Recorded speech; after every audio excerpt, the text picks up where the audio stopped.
I remember a time when being a Christian wasn't trendy. It wasn't cool or popular.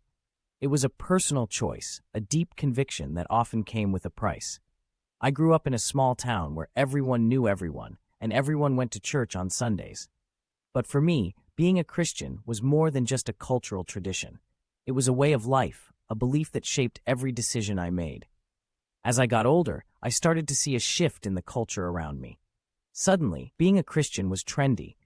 It was fashionable to post Bible verses on social media, to wear cross necklaces, and to talk about God in casual conversation. At first, I was excited. I thought maybe this newfound popularity would make it easier for me to share my faith with others. But as the trend grew, I started to feel uneasy. I watched as people who claimed to be Christians acted in ways that were anything but Christ-like. They judged others, spread hate, and used their faith as a weapon to divide rather than unite.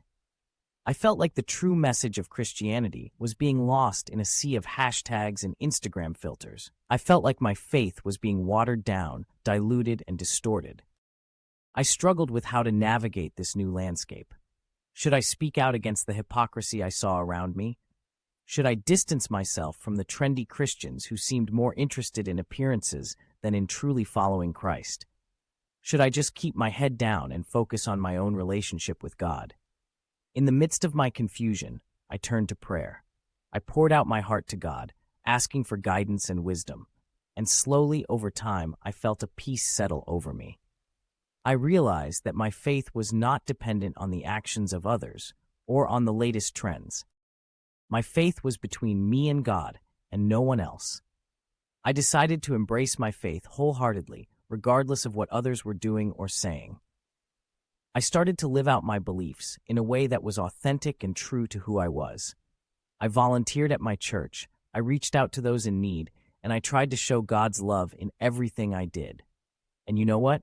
I found a deeper sense of fulfillment and purpose than I ever had before. I realized that my faith wasn't just a set of beliefs to be checked off a list. It was a living, breathing relationship with a God who loved me unconditionally. It was a source of strength and hope in the midst of a world that often felt chaotic and uncertain. I learned that true faith isn't about following the latest trends or fitting in with the crowd. It's about standing firm in your beliefs, even when it's not popular. It's about being a light in the darkness, a beacon of hope in a world that so desperately needs it. So, to all the trendy Christians out there, I say this: don't let the latest fads and fashions dictate your faith. Don't be afraid to stand out, to be different, to be true to who God created you to be. And to those who may be struggling with their faith in the midst of this trend, I say this: hold fast to what you know to be true. Trust in God, lean on Him, and He will guide you through the storm. In the end, it's not about being popular or fitting in. It's about living a life that reflects the love and grace of a God who never changes, no matter what the latest trend may be. And that, my friends, is a faith worth holding on to.